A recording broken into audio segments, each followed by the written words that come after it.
बदसूरत बतख की कहानी। गर्मियों के दिन थे। शाम के समय एक बतख झील के पास ही पेड़ के नीचे अपने अंडे देने के लिए अच्छी जगह ढूंढी थी। उसने वहां पर 5 अंडे दिए। उसने देखा कि उसके 5 अंडों में से एक अंडा सबसे बहुत अलग था, जिसे देखकर वह परेशान रहने लगे। उसने अंडों से बच्चों के बाहर आने तक का इंतजार किया। फिर एक सुबह उसके 5 अंडों में से उसके 4 नन्हे बच्चे बाहर आ गए। वह सभी बहुत सुंदर और प्यारे थे, लेकिन उसके 5वें अंडे से अभी तक बच्चा बाहर नहीं आया था। बतख ने कहा कि यह 5वें अंडे का बच्चा उसका सबसे सुंदर बच्चा होगा, तभी वह बाहर आने में इतना ज्यादा समय ले रहे हैं। एक सुबह वह 5वां अंडा भी फूट गया। उसमें से एक बदसूरत बतख का बच्चा निकला। बतख का यह बच्चे अपने बाकी बच्चे के चारों भाई बहनों से बहुत बड़ा और बदसूरत था। यह देखकर बतख माँ बहुत उदास हो गई। उसे उम्मीद थी कि शायद कुछ दिनों बाद वह बदसूरत बतख भी अपने भाई बहनों की तरह हो जाएगा। कई दिन बीत जाने के बाद भी यह बतख बदसूरत ही रहा। बदसूरत होने की वजह से उसके सारे भाई बहन उसका मजाक भी उड़ाते थे और कोई भी उसके साथ नहीं खेलता था। वह बदसूरत बतख का बच्चा बहुत उदास रहने लगा। एक दिन झील में अपनी परछाई देखते हुए वह बदसूरत बतख का बच्चा सोचने लगा कि अगर उसने अपने परिवार को छोड़ दिया तो वो सारे बहुत खुश हो जाएंगे।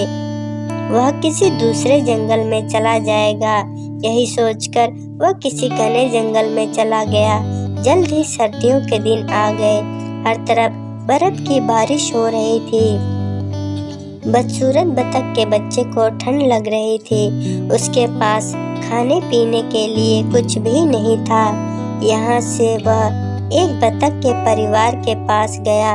उन्होंने उसे भगा दिया। फिर वो एक मुर्गी के घर गया।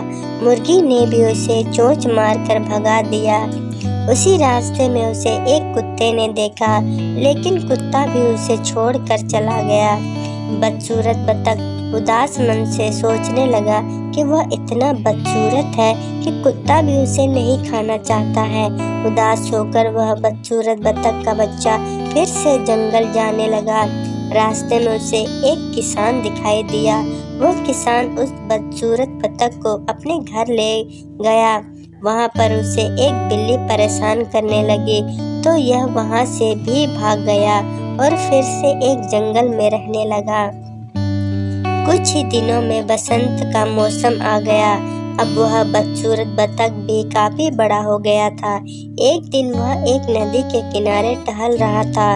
वहाँ पर उसने एक सुंदर राजहंसी को देखा, जिससे उसे प्यार हो गया। लेकिन फिर उसे लगा कि वह एक बदसूरत बतख है, इसलिए उसे वह राजहंसी कभी नहीं मिलेगी। शर्म से उसने अपना सिर झुका लिया। तभी उसने नदी के पानी में अपनी परछाई देखी और वह हैरान हो गया।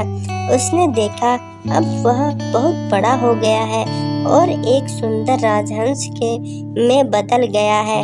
उससे वह एहसास हो गया कि वह एक हंस है। तभी अपने बाकी के बतख भाई बहनों से काफी अलग था। जल्द ही उस बदसूरत बतख से राजहंस बने। उस हंस ने हंसनी से शादी कर ली और दोनों खुशी खुशी रहने लगे। सीख: सही समय आने पर हर कोई अपनी सही पहचान कर सकता है, तभी वह अपने गुणों को पहचान कर अपने दुखों को दूर कर सकता है।